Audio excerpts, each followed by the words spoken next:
Marcos 3, de 7 a 12, ok? Eu vou ler do 6 ao 12, tá? Porque o 6, ele vai fazer parte da nossa introdução, tá? Marcos 3, de 6 a 12. Diz assim a palavra de Deus. Vamos ler a primeira vez, depois meditar. Mas assim que saíram dali, os fariseus conspiraram com os herodianos contra ele, a fim de o matar. Jesus, porém, retirou-se com os seus discípulos para a beira-mar, e uma grande multidão, vinda da Galileia, o seguiu. Tendo ouvido falar de tudo quanto ele fazia, foram até ele grandes multidões procedentes da Judéia, de Jerusalém, da Idumeia e do outro lado do Jordão, e das regiões ao redor de Tiro e Sidom. E ele disse aos seus discípulos que lhe preparassem um barquinho por causa da multidão, para que não o comprimissem, pois havia curado muitos, de modo que todos quanto tinham alguma doença empurravam-se na direção dele para tocá-lo. E quando os espíritos impuros o viam, prostravam-se diante dele e gritavam: Tu és o Filho de Deus. Mas ele os repreendia com severidade, para que não divulgassem quem ele era. Vamos orar mais uma vez? Pai querido, pedimos a Deus que o Senhor nos abençoe esta noite com a sua santa palavra, para que possamos não só compreender, mas o Teu Santo Espírito aplicar em nossos corações. Nos ajude, ó Pai, a sair daqui mais motivados, crendo que nada pode impedir a missão de Cristo, nada impediu e nada vai impedir a missão do Teu reino. Pedimos, ó Pai, que o Senhor nos ajude a compreender e nos animar a pregar ainda mais o Teu Evangelho. Assim oramos em nome de Cristo. Amém. Lembrando o que aconteceu a partir do capítulo 3, que é o que nós vimos na semana passada, nós falamos sobre o sábado. Então, como que Jesus, agora no final do capítulo 3, no começo do capítulo 3, melhor dizendo, ele curou, então, um homem de mão ressequida. E aí, aqueles que estavam ao redor ali na sinagoga, começaram a se questionar Jesus, por que ele tinha feito isso? Porque ele tinha curado alguém no sábado. Jesus, então, pergunta, olha, o que é melhor, fazer o bem ou fazer o mal? Salvar uma vida ou deixar morrer? E então, aqueles que estavam contra Jesus ficaram em silêncio. Jesus, então, olha em volta, indignado e entristecido, com a dureza do coração deles, e então ele cura aquele homem de mão ressequida. E aí nós entramos no versículo 6, que diz que os fariseus saíram dali e com os herodianos logo começaram a conspirar com Jesus, procurando ver como matariam Jesus. Marcos coloca esse texto aqui de uma forma intencional. Nós devemos lembrar que Marcos, ele é diferente de Lucas. O Evangelho de Lucas, a intenção dele é colocar de forma sequencial. Então, Lucas é aquele que você lê de acordo com o cronograma. Marcos não. Marcos ele quer fazer um resumo da vida de Jesus, mas ele não coloca de forma sequencial aqui. E é por isso que este texto paralelo, lá em Lucas, está um pouco mais para frente, e Mateus também está um pouco mais para frente, e aqui em Marcos ele coloca logo no início, para mostrar então como começa a perseguição contra Jesus. E a intenção de Marcos aqui é nos fazer a seguinte pergunta: o que pode impedir o ministério, a missão de Jesus?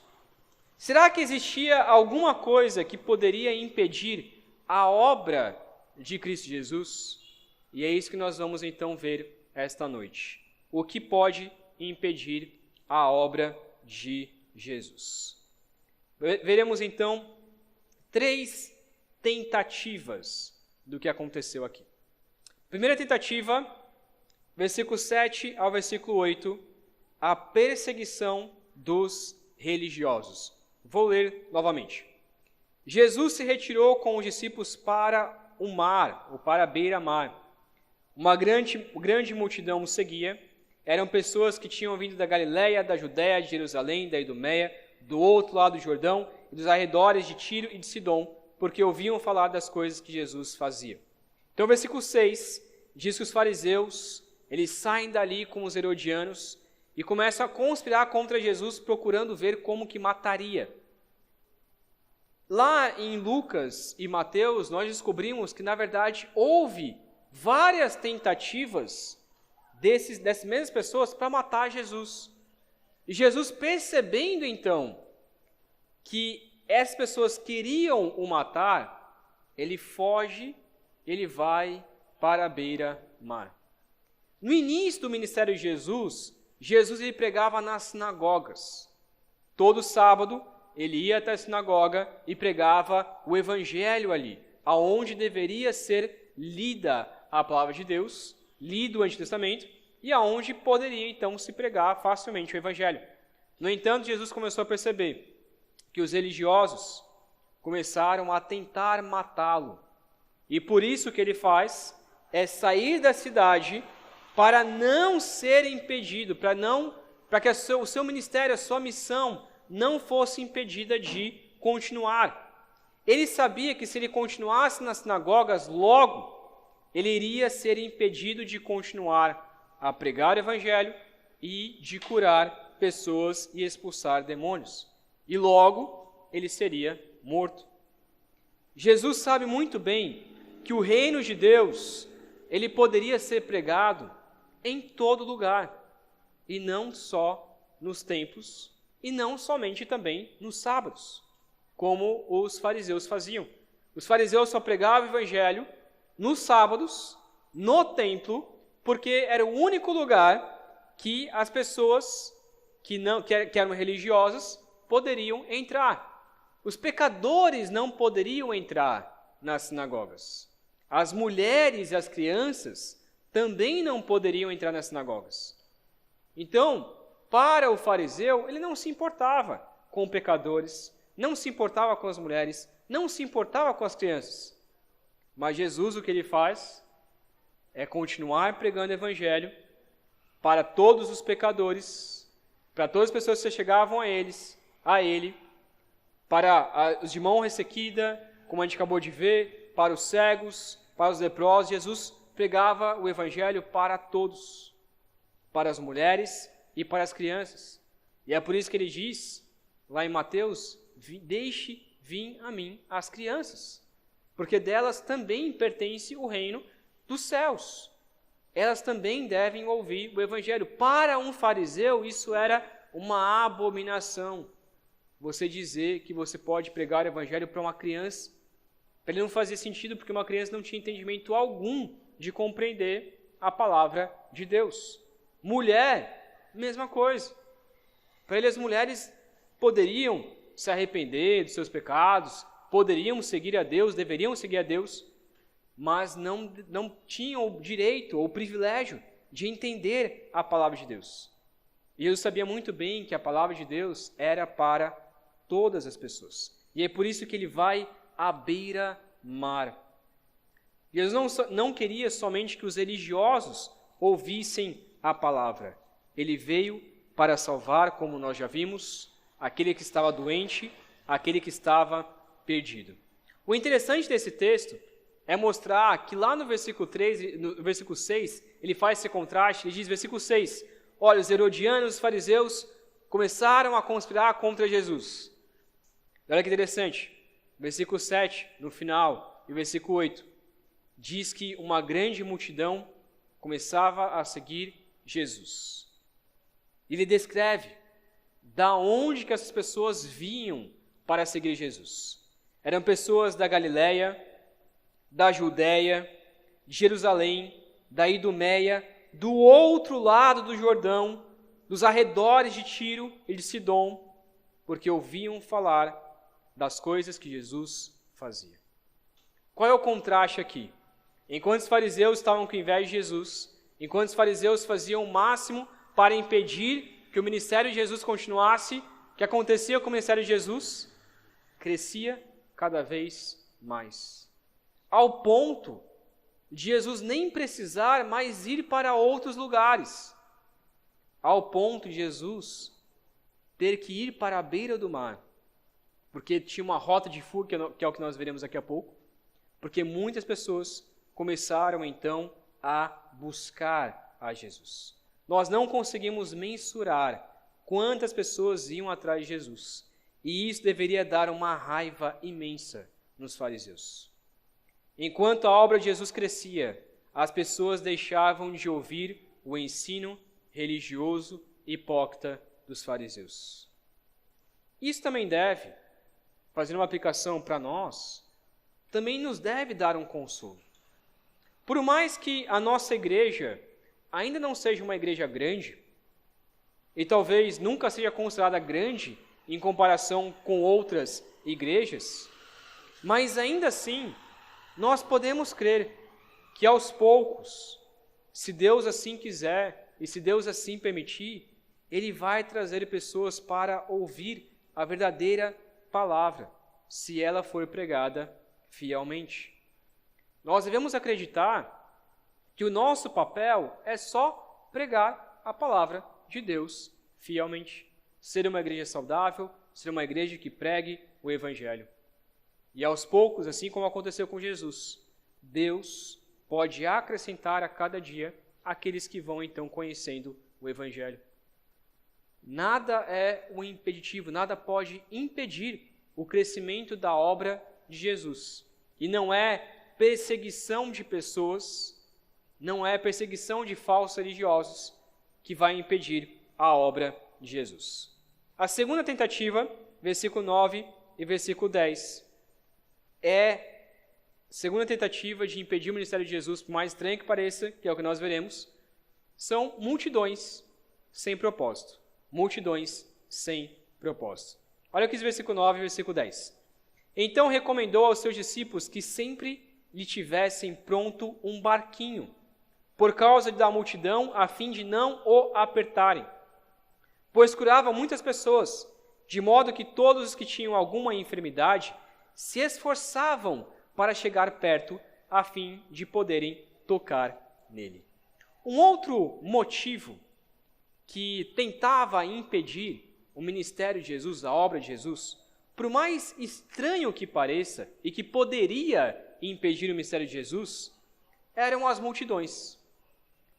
E aqui multidões, eu acrescento, no sentido de multidões sem propósito.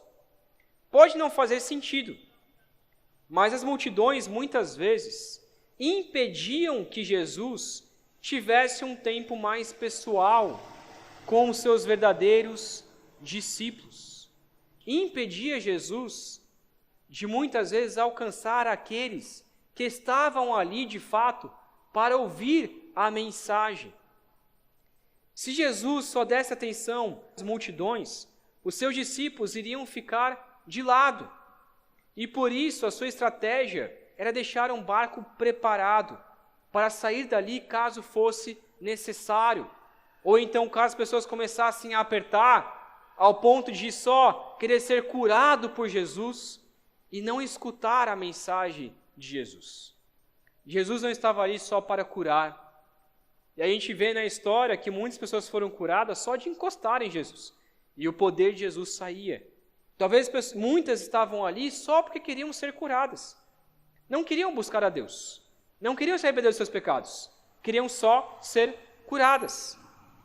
Jesus então deixa esse barco preparado para que caso as pessoas começassem a apertar ele então ia subir no barco e começar a pregar o evangelho no barco. Jesus nunca deixou de curar as pessoas, mas ele sabia que se ficasse somente com as muitas pessoas, com as multidões, ele não conseguiria ensinar as pessoas mais próximas. E é por isso que hoje, o que nós temos visto é que muitos cristãos têm buscado igrejas menores. Muitas pessoas têm buscado igrejas que não estão ali no meio de multidões, pois sente mais um cuidado pastoral. Jesus estava com as multidões, mas ele se preocupava com aqueles que estavam ao seu redor, com aqueles mais próximos. No entanto, hoje, muitas pessoas que estão no meio da multidão não sentem esse cuidado pastoral, não sentem o cuidado mais próximo e não são ensinados a palavra de Deus assim como Jesus ensinava. No entanto, isso não pode ser uma desculpa para que a igreja não cresça. Se a multidão pode impedir que nós preguemos o verdadeiro evangelho, então não vamos correr atrás das multidões, vamos permanecer só nós, só a gente. E assim a gente consegue ouvir o evangelho e compartilhar o evangelho só aqui, só a gente. Tem gente que pensa assim. Eu já escutei de membros de igreja, dizendo assim: nossa, pastor, era tão bom quando a nossa igreja era pequenininha. Agora que a igreja está crescendo, está ficando ruim, porque tem pessoas se achegando que eu não gosto tanto dessas pessoas que estão se achegando. Irmão, esse pensamento é totalmente errado. Totalmente errado, foi assim que eu exortei. Nós devemos esperar que mais pessoas cheguem, mas devemos também ter o cuidado de que, caso haja uma grande multidão buscando a Deus, que não seja um impedimento para a obra de Deus, mas isso avance cada vez mais. Devemos orar para que a igreja cresça e que os líderes e pastores consigam ter o mesmo cuidado com todas, que era o que Jesus não tinha naquela época. Naquela época, apesar de Jesus ser Deus, ele não conseguia discipular todas as pessoas, não conseguia cuidar de todas as pessoas. E é por isso que muitas vezes as multidões, para Jesus, era um problema. E é por isso que Jesus muitas vezes se isolava delas. E em outros momentos, Jesus pregava uma palavra dura, porque ele sabia que ao pregar uma palavra dura, muitos iriam ir embora e ficariam só aqueles fiéis a ele. No entanto, quando o evangelho ele vai crescendo, quando os discípulos então são formados, esses discípulos então começam a formar outros discípulos, o evangelho vai crescendo de forma expansiva cada vez mais. Ao ponto de, na primeira pregação, 3.000 se converterem, depois mais 5, e assim o evangelho foi crescendo cada vez mais e se expandindo pelo mundo. Nós devemos orar para que a igreja cresça, mas que multidões não sejam um impedimento para que o evangelho seja pregado. Pelo contrário, seja ainda mais um avanço. E a terceira tentativa aqui, versículo 11 e versículo 12, é a ação de Satanás. Versículo 11 e versículo 12, que diz assim: Também os espíritos imundos, quando o viam, prostravam-se diante dele e gritavam: Você é o Filho de Deus. Mas Jesus lhes advertia severamente que não o expusessem à publicidade. A terceira tentativa de impedir o ministério de Jesus eram os demônios, era a ação de Satanás. E sim, nós sabemos que eles existem e que impedem também o reino de Deus de crescer até hoje. Quando falamos sobre demônios, nós imaginamos o tempo todo demônios com aquela voz grossa, rodopiando nos filmes, subindo pela parede ou algo assim. Sim, também pode ser que seja uma manifestação dos demônios, assim como acontecia com Jesus, pode ser que aconteça hoje ainda. Mas veja que aqui, a única coisa que esses demônios fizeram não foi de rodopiar. O que esses demônios fizeram não foi de falar em voz grossa. É possível até que só Jesus sabia que essas pessoas estavam endemoniadas. Só Jesus sabia disso. Porque o que esses demônios fizeram foi algo que para nós parece meio estranho, a primeira leitura. Eles se prostram diante de Jesus e diz: Você é o Filho de Deus. O que tem de errado nisso? A primeira impressão, quando a gente lê, foi: mas não tem nada de errado. porque afinal de contas, eles estão falando a verdade. Estão chegando para Jesus e dizendo: você é o Messias, o prometido, o Filho de Deus, o Filho de Davi, aqueles aos quais os judeus estavam esperando. Então, o que os demônios fizeram aqui, a primeira impressão não estava nada de errado, quando a gente lê.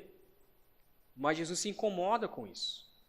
E o que Jesus faz é adverti-los severamente e talvez expulsá-los também, para que eles não o expusessem à publicidade.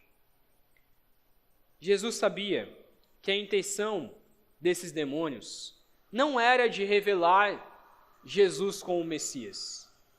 Não era dizer que Jesus era filho de Deus, para que todos ali ao redor crescem em Jesus e se convertessem. Essa não era a intenção dos demônios. Eles não queriam chegar para Jesus: olha, Jesus, você é o Messias, olha, todo mundo aqui creia em Cristo Jesus. Não era a intenção deles. E é por isso que Jesus os adverte severamente. Porque a intenção dos demônios era tentar, de alguma forma, acabar com a missão de Jesus, ou de adiantar a morte de Cristo Jesus.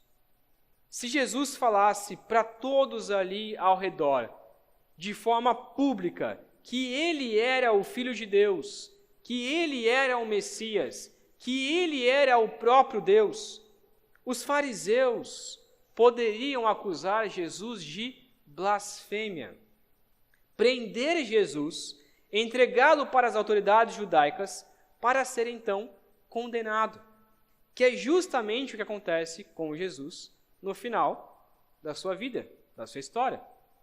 No entanto, aqui ainda não era a hora.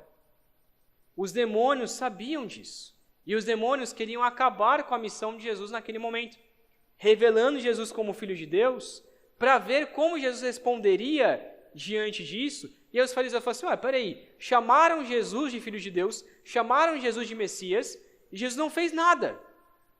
Quer dizer que ele está dizendo que ele é, de fato, o Filho de Deus, que ele é, de fato, Deus. Então, isso é blasfêmia. Vamos prender Jesus. Então, diante dessas acusações, apesar de que os demônios estavam dizendo a verdade ali, mas a intenção deles era acabar com a missão de Jesus. Não é à toa que Satanás, ele era chamado de anjo de luz e de pai da mentira, porque ele sabe muito bem enganar. Ele faz isso até hoje. Satanás, ele usa a verdade para distorcê-la e para que pessoas confundam o verdadeiro evangelho, a verdadeira obra de Jesus, com uma obra falsa.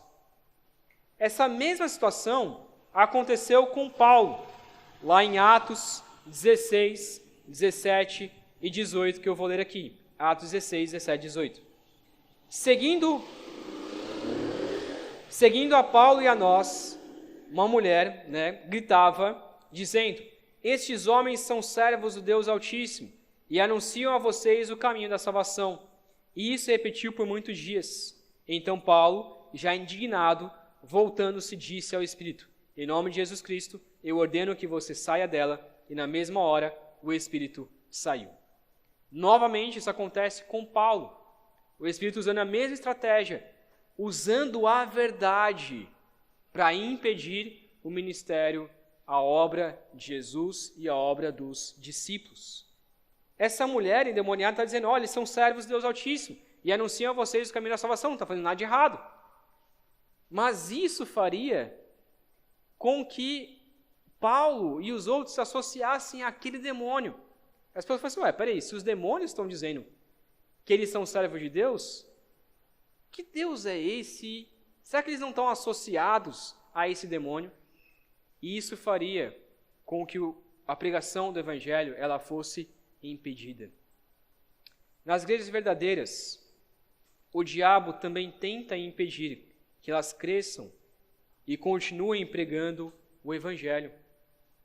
Não só aparecendo demônios nos cultos, mas às vezes com um som alto na rua, às vezes com distrações, às vezes com sono.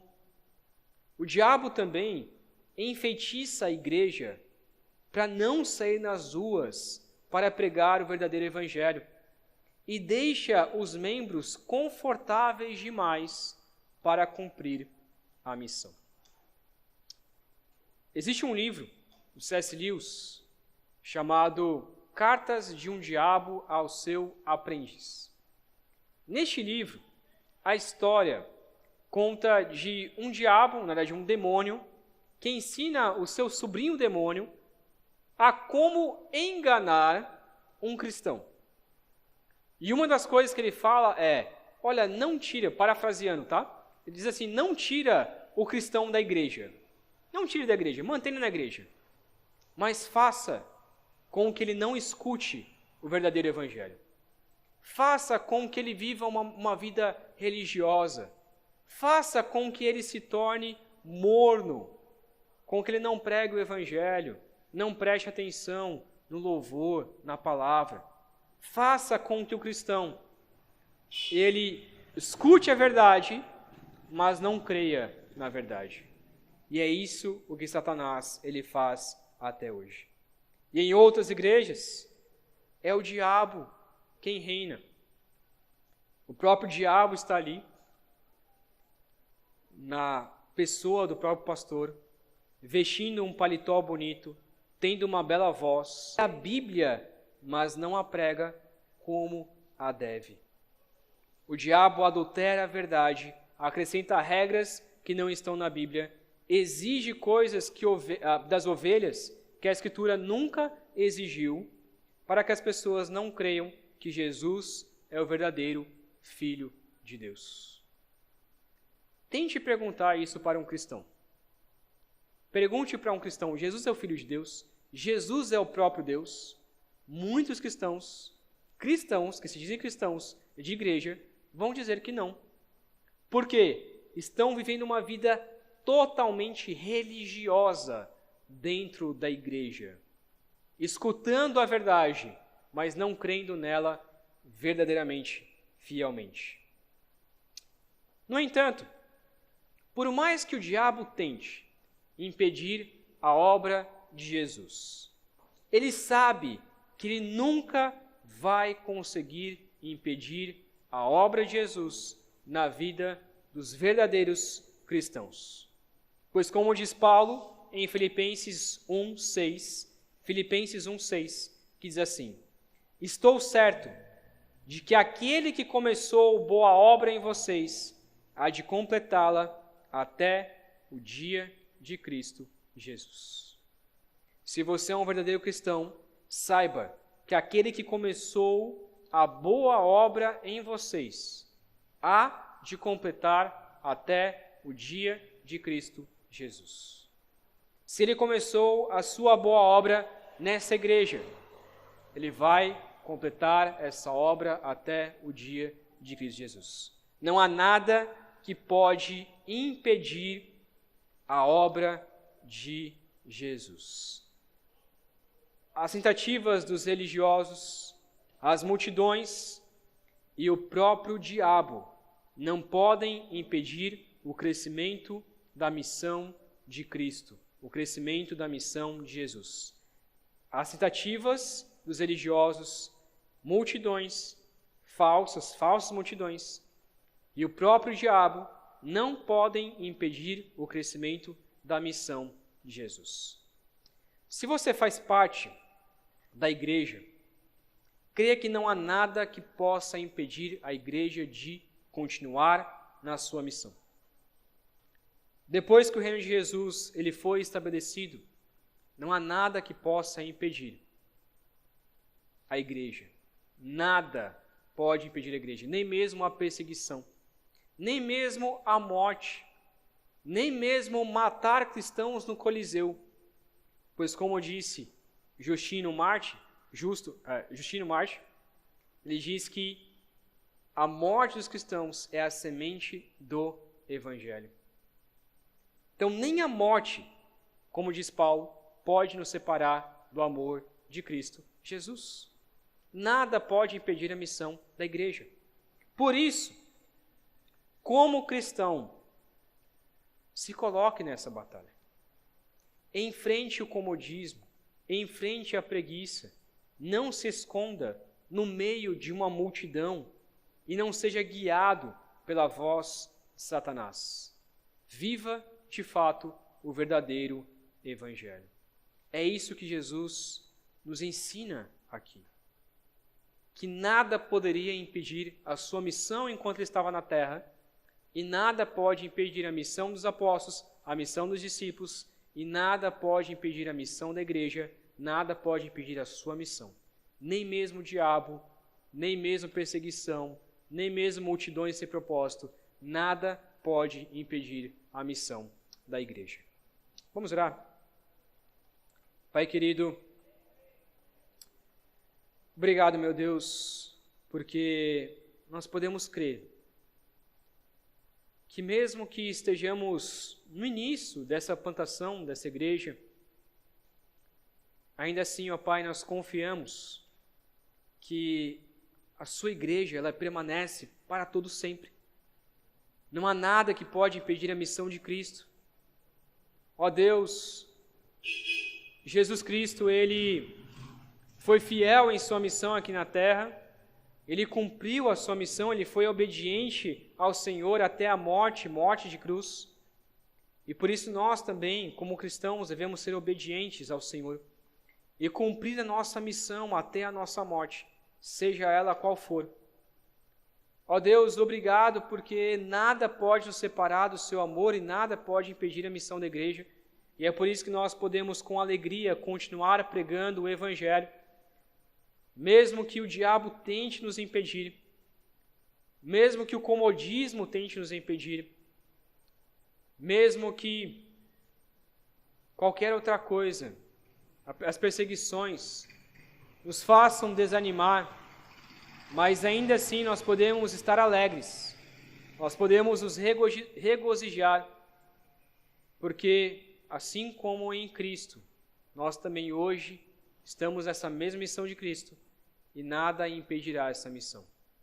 Nos dê alegria, ó Pai, nos dê essa certeza e que ao lembrar essa semana do nascimento de Jesus, possamos nos lembrar que aquele que começou a obra em nós vai completá-la até o dia de Cristo Jesus.